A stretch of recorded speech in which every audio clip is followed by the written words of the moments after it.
तसंच भाजपचे नेते माजी खासदार किरीट सोमय्या यांनी असं म्हटलेलं आहे की त्यांची कुठलीही परवानगी न घेता त्यांना प्रचार समितीमध्ये घेण्यात आलं आणि अशा पद्धतीची अवमानास्पद वागणूक मला किमान यापुढे तरी देऊ नका असा त्यांनी इशारा दिलेला आहे। त्याच्यानंतर त्यांच्या घेण्यात आलेल्या प्रतिक्रियांमध्ये जी मुंबई तकने सुद्धा घेण्याचा प्रयत्न केला, ज्याच्यामध्ये तर त्यांचा रोख हा थेट देवेंद्र फडणवीस आणि चंद्रशेखर बावनकुळे यांच्यावर आहे। तसंच आपण 2019च्या 18 फेब्रुवारी पासून भाजपचा एक सामान्य कार्यकर्ता आहोत, सामान्य कोट अनकोट अशा पद्धतीने त्यांनी लिहिलेलं आहे, म्हणजेच कॅपिटल मध्ये लिहिलेलं आहे की आपण एक एकदम ऑर्डिनरी सदस्य आहोत भाजपचं, असं त्यांनी म्हटलेलं आहे। आता किरीट सोमय्या नेमका आत्ताच हा त्यांचा संताप किंवा त्यांची खतखत ही का व्यक्त करतायत? किरीट सोमय्यांचं हे सगळं म्हणण्यामागची नेमकी ती दुखरी नस काय आहे? का सोमय्या असं सगळं आपल्याच पक्षाला म्हणतात, आपल्याच पक्ष नेतृत्वाला म्हणतात? आजच्या व्हिडिओमध्ये समजून घेऊया। नमस्कार, मी अनुजा, तुम्ही पाहत आहात मुंबई तक। भाजपचे नेते किरीट सोमय्या यांनी रावसाहेब दानवे आणि तसंच त्याची प्रत ही चंद्रशेखर बावनकुळे यांनाही पाठवलेली आहे। त्या पत्रामध्ये असा उल्लेख आहे की आपण महाराष्ट्र विधानसभा निवडणुकीसाठी निवडणूक आयोग संपर्क प्रमुख म्हणून माझ्या नावाची मला न विचारताच घोषणा केली, ही पद्धत चुकीची आहे, मला अमान्य आहे, आपण यासाठी कोणाची तरी दुसऱ्याची नियुक्ती करावी, हे त्यांनी म्हटलेलं आहे। पत्रामध्ये इतरही अनेक उल्लेख आहेत, पण त्याच सोबत शेवटाला त्यांनी असं म्हटलेलं आहे की गेली 5.5 वर्ष एक सामान्य सदस्य म्हणून माझ्यावर आपण प्रेम करत आहात, ते पुरेसं आहे। या विधानसभा निवडणुकांसाठी सुद्धा मी पुढचं काम हे करत राहणार आहे। मात्र या सगळ्यामध्ये त्यांनी असं सुद्धा म्हटलेलं आहे की आपल्या या समितीचा मी सदस्य नाही, आपण व प्रदेश अध्यक्षाने पुन्हा अशा प्रकारची अवमानास्पद वागणूक मला देऊ नये अशी विनंती करतो। आणि हे पत्र त्यांनी रावसाहेब दानवे आणि भाजपचे प्रदेशाध्यक्ष चंद्रशेखर बावनकुळे यांना पाठवलेलं आहे। आता हे सगळं त्यांनी म्हणण्यामागचं आपण विविध कारणं पाहणार आहोत, ज्याची तारीख त्यांनी या पत्रामध्ये किंवा त्यांच्या ट्वीट्समध्ये सुद्धा किरीट सोमय्यांनी जे टाकलेली आहे ती आहे 18 फेब्रुवारी 2019। आता कुणीही आपल्या पद्धतीने आपली खतखत मांडताना किंवा ठीक आहे मी तर पक्षाचा एक सामान्य सदस्य आहे असं उपहासात्मक पद्धतीने म्हणताना त्याच्यामध्ये पर्टिक्युलरली एखादी तारीख का टाकतं? कारण त्या तारखेला काहीतरी घडलेलं असतं आणि म्हणून ती तारीख अधोरेखित केली जाते। पण किरीट सोमय्या यांनी ज्या 18 फेब्रुवारी 2019च्या तारखेचा इथे उल्लेख केलेला आहे तिथपासून या गोष्टी सुरू होत नाहीयेत, तर त्याच्याही आधीपासून या गोष्टींची सुरुवात झालेली आहे, ज्याबद्दल स्वतः सोमय्या मुंबई तक चावडी आमच्या विशेष कार्यक्रमामध्ये त्यांनी हे मन मोकळं केलेलं आहे। त्यांचा त्याच्यामधला पहिला आरोप असा होता की आपल्याला ठाकरेंवर टार्गेट करायला आपल्या पक्ष नेतृत्वांकडून सांगण्यात आलेलं होतं, भाजपनेच त्यांना सांगितलेलं होतं की ठाकरेंना टार्गेट करा, त्यांच्या विविध केसेस बाहेर काढा किंवा शिवसेनेच्या केसेस बाहेर काढा। त्यामुळे सगळ्यात पहिलं कारण ठरतं हे सगळं आता समोर येतंय त्याचं एक म्हणजे ठाकरेंना करण्यात येणारं टार्गेट। हे गोष्ट आपण स्वतः केलेली नाहीये, तर पक्षाने आपल्याला सांगितलेली आहे असं किरीट सोमय्या म्हणत आलेले आहेत।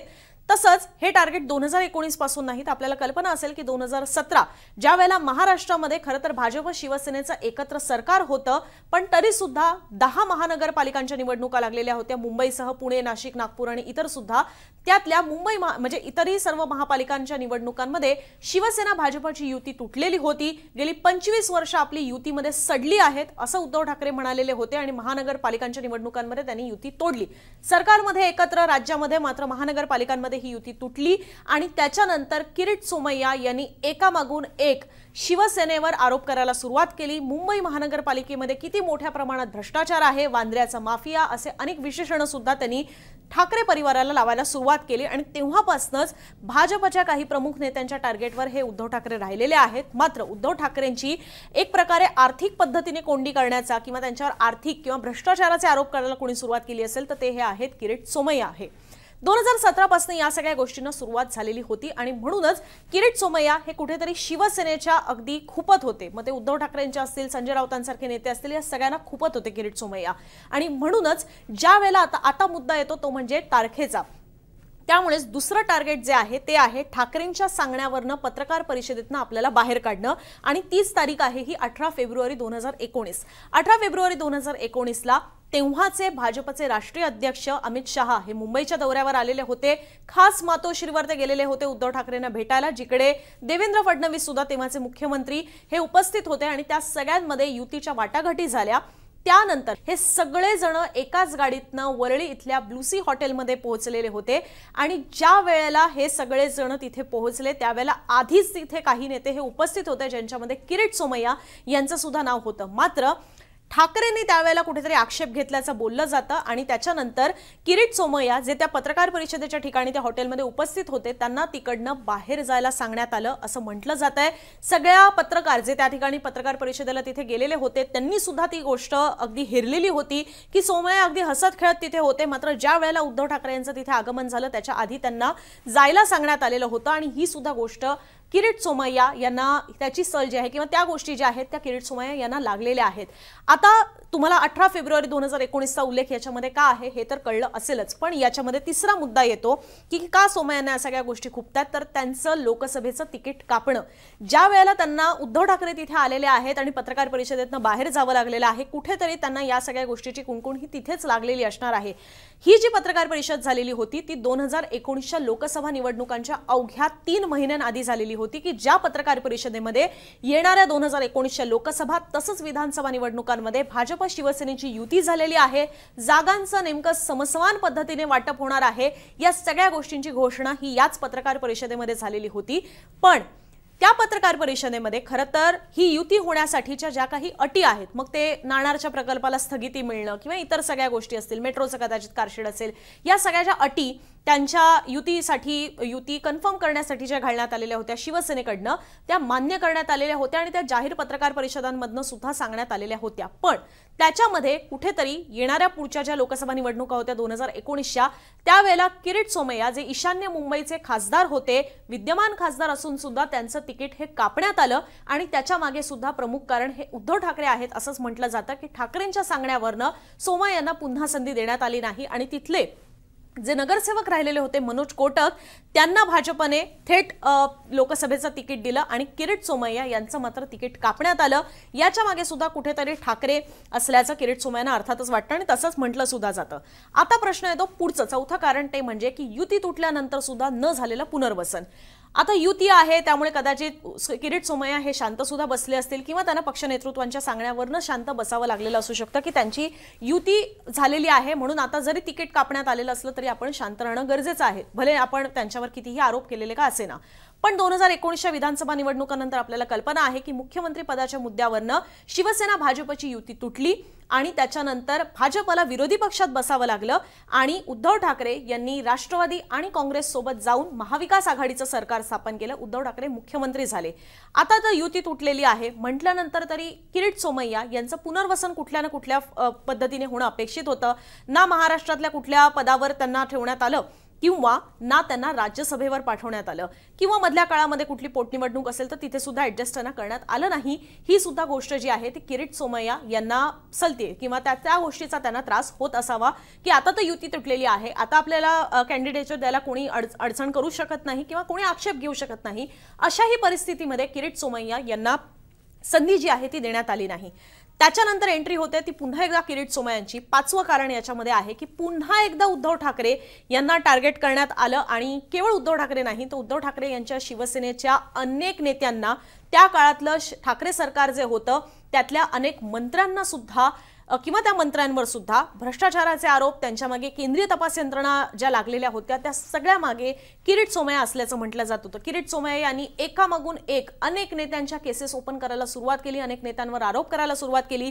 त्या आरोपांसंदर्भातली कागदपत्रांचा पाठपुरावा करणं, ते सगळी संस्थांना तपास यंत्रणांना देणं, या सगळ्या गोष्टी किरीट सोमय्या करत होते। तुम्ही नाव घ्या महाविकास आघाडी सरकारमधले जे नेते केंद्रीय तपास यंत्रणांच्या रडारवर आलेले होते त्या प्रत्येक नेत्याच्या मागे किरीट सोमय्या हात धुवून लागलेले होते। मग ते अगदी ऑन स्पॉट जाणं का असेना, भावना गवळी यांच्यावर जेव्हा आरोप करण्यात आलेले होते त्यांच्या मागे ईडीचा ससेमिरा होता, त्यावेळेला किरीट सोमय्या हे ऑल द वे तिकडे वाशिमपर्यंत पोहोचलेले होते, त्यावेळेला त्यांच्यावर हल्ला झाल्याचे सुद्धा आरोप आहेत।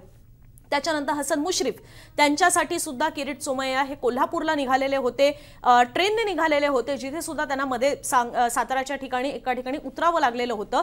पुण्याला ते गेले तिथे त्यांच्यावर हल्ला झालेला होता। त्यामुळे पक्षासाठी आपण हे सगळं केलं की आपण सगळ्या केसेस काढल्या, अनेकांवर आरोप केले, ईडी सीबीआय या सगळ्या यंत्रणांसाठी पाठपुरावा केला, हिसाब तो देना पडेगा अशा पद्धतीचं किरीट सोमय्या प्रत्येक नेत्याला उद्देशून म्हणत होते। खास करून केस भले उद्धव ठाकरेंच्या नावाने नसेल पण तरी सुद्धा शिवसैनिकाची असेल तर ते उद्धव ठाकरेंना उद्देशून त्याच्यामध्ये टार्गेट करत होते, आरोपांची सरबत्ती करत होते, तसंच इतरही आरोप त्यांनी केलेले होते। पण हे सगळं करून सुद्धा किरीट सोमय्या यांचं त्या काळामध्ये, त्या 2-2.5 वर्षांच्या काळामध्ये ज्यावेळेला महाराष्ट्रामध्ये महाविकास आघाडीचं सरकार होतं त्यावेळेला त्यांचं पुनर्वसन झालं नाही, ना त्यांना राज्यसभेवर पाठवण्यात आलं, ना मधल्या कुठल्या निवडणुकांमध्ये त्यांना संधी मिळाली। मात्र त्यावेळेला प्रत्येक भ्रष्टाचार, ईडी सीबीआयच्या कारवायावरून जे ठाकरे सरकारला एक प्रकारे जेरीस आणलेलं होतं त्या सगळ्यामध्ये प्रमुख भूमिका ही किरीट सोमय्यांची होती। भले देवेंद्र फडणवीस हे विरोधी पक्ष नेते असतील त्यावेळेला त्यांनी अनेक पेनड्राईव्ह बॉम्ब त्याच्यामध्ये टाकलेले असतील, पण ह्या सगळ्या ज्या केंद्रीय तपास यंत्रणांच्या कारवाया होत्या ज्याच्यामुळे अक्षरशः महाविकास आघाडीतले तेव्हाचे नेते हे विटलेले होते, इतके की प्रताप सरनाईकांनी थेट मुख्यमंत्री आणि त्यावेळेसचे एकसंध शिवसेनेचे प्रमुख पक्षप्रमुख उद्धव ठाकरे यांना पत्र लिहिलेलं होतं की बाबा आपण पुन्हा एकदा भाजपसोबत जाऊया, या केंद्रीय तपास यंत्रणांचा आपल्यासारख्या शिवसैनिकांना त्रास होतोय, इतकं त्यांनी जेरीस आणलेलं होतं किरीट सोमय्यांनी। पण तरी सुद्धा त्यांना त्याचा कुठलाही मोबदला मिळाला नाही, ही भावना सुद्धा किरीट सोमय्यांच्या मनामध्ये असू शकते। याच्यानंतर मुद्दा येतो तो म्हणजे की ज्यांच्यावर आरोप केले तेच मांडीला मांडी लावून बसावं लागलं। भावना गवळी असतील, आनंदराव अडसूळ असतील, तुम्ही नाव घ्या, ते सगळे नेते ज्यांच्यावर किरीट सोमय्या यांनी डर्टी डझनच्या नावाने एक लिस्ट जाहीर केलेली होती, त्यातले बहुतांश नेते हे आज किरीट सोमय्या हे ज्या पक्षाचा भाग आहेत त्याच भाजपसोबत सत्तेत बसलेले आहेत, त्यांना पद देण्यात आलेली आहेत। अजित पवारांकडे आज उपमुख्यमंत्री पद आहे, हसन मुश्रीफांकडे आज कॅबिनेट खातं आहे, असे अनेक नेते आहेत जे शिवसेनेचे सुद्धा असतील की ज्यांच्यावर किरीट सोमय्यांनी आरोप केलेले होते, त्यांना आज कुठल्या ना कुठल्या स्वरूपाची ही पदं आता महायुतीच्या सरकारमध्ये मिळालेली आहेत। तर इतकंच नाही तर रवींद्र वायकर असतील, यामिनी जाधव असतील, या नेत्यांवर सुद्धा किरीट सोमय्यांनी अनेकदा वेगवेगळ्या पद्धतीचे आरोप केलेले आहेत। त्याच्यावरून सुद्धा ते दोन्ही शिवसैनिक असल्यामुळे त्यांच्यावरून सुद्धा उद्धव ठाकरेंवर निशाणा साधलेला आहे। पण आपण पाहिलं की मधल्या काळामध्ये ज्या लोकसभेच्या निवडणुका झाल्या त्याच्यामध्ये या दोघांनाही लोकसभेची उमेदवारी देण्यात आली, पण तिथे सुद्धा किरीट सोमय्या यांना मात्र ईशान्य मुंबईतनं उमेदवारी ही मिळाली नाही। त्यामुळे या सगळ्या महत्त्वाच्या ज्या गोष्टी आहेत त्या किरीट सोमय्यांना फार लागत असू शकतात। शेवटचं एक कारण ते म्हणजे की किरीट सोमय्या यांना मधल्या काळामध्ये अनेकदा संधी असून सुद्धा कुठलेही अकोमोडेट करण्यात आलं नाही, किंवा इतर नेते पाठीमागून आली पण तिखट झाली असं आपल्या मराठीमध्ये म्हणतात, तसंच काहीसं किरीट सोमय्यांसाठी झालं।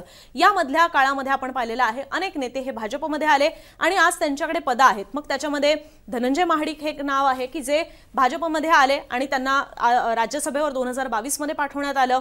त्याच्यानंतर नारायण राणे आले, त्यांना तर राज्यसभेची सुद्धा खासदारकी मिळाली, लोकसभेची सुद्धा खासदारकी मिळाली, त्यांना केंद्रीय मंत्रीपद सुद्धा मिळालं, त्यांचा मुलगा इथे महाराष्ट्रामध्ये आमदार सुद्धा झाला।